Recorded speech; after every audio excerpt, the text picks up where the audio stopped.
قصہ ایک دشمن رسول صلی اللہ علیہ وسلم کے قتل کا۔ برا بن عازب رضی اللہ عنہ سے روایت ہے کہ رسول اللہ صلی اللہ علیہ وسلم نے ابو رافع کے پاس کئی انصاریوں کو بھیجا اور عبداللہ بن عتیق کو سردار مقرر کیا۔ ابو رافع دشمن رسول صلی اللہ علیہ وسلم تھا اور مخالفین رسول کی مدد کرتا تھا۔ اس کا قلعہ حجاز میں تھا اور وہ اسی قلعہ میں رہا کرتا تھا۔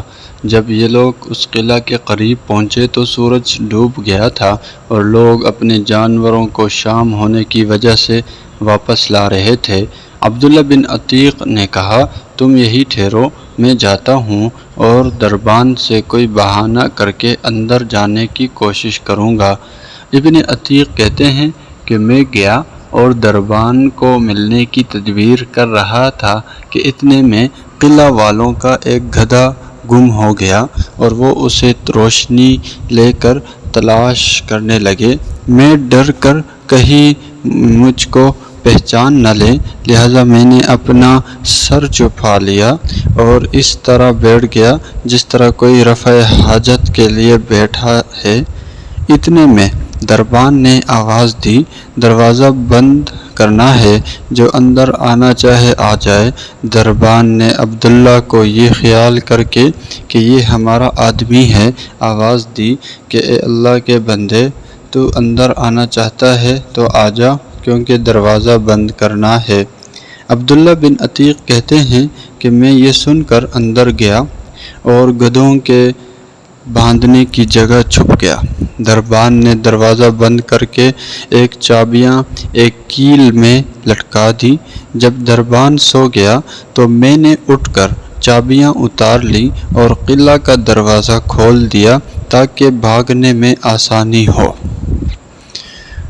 ادھر ابو رافع کے پاس رات کو داستانیں ہوتی تھی۔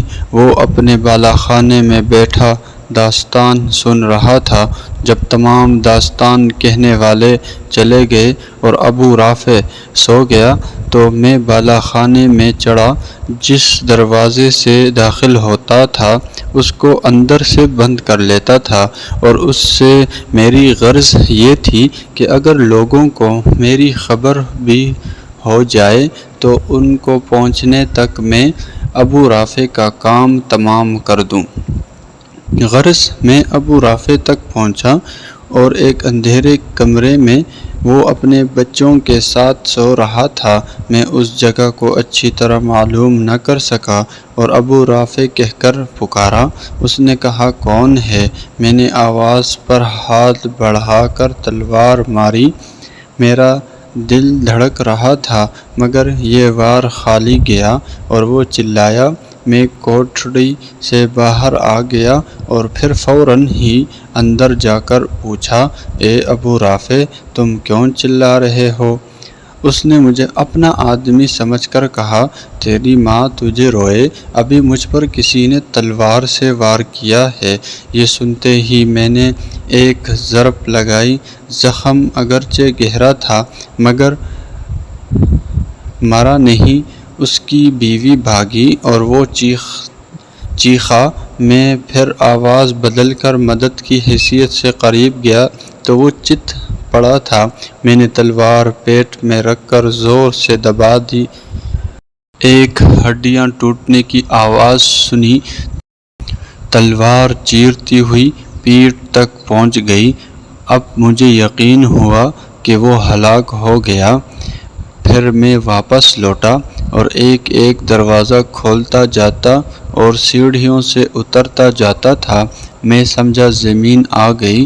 چاندنی رات تھی۔ میں گر پڑا، پنڈلی ٹوٹ گئی۔ میں نے امامہ سے پنڈلی کو باندھ لیا اور قلعہ سے باہر آ کر بیٹھ گیا اور دل میں طے کر لیا، اس وقت تک یہاں سے نہیں جاؤں گا جب تک اس کے مرنے کا یقین نہ ہو جائے۔ آخر صبح ہوئی، مرغ نے اذان دی اور قلعہ کے اوپر دیوار پر کھڑے ہو کر ایک آدمی نے کہا، لوگوں، ابو رافع حجاز کا سوداگر مر گیا۔ میں یہ سنتے ہی اپنے ساتھیوں کی طرف چلا اور ان سے کہا کہ جلدی چلو، اللہ نے ابو رافع کو ہلاک کرا دیا۔ اس کے بعد ہم نے رسول اللہ صلی اللہ علیہ وسلم کو آ کر خوشخبری سنائی۔ آپ نے میرے پیر کو دیکھا اور فرمایا کہ اپنا پیر پھیلاؤ۔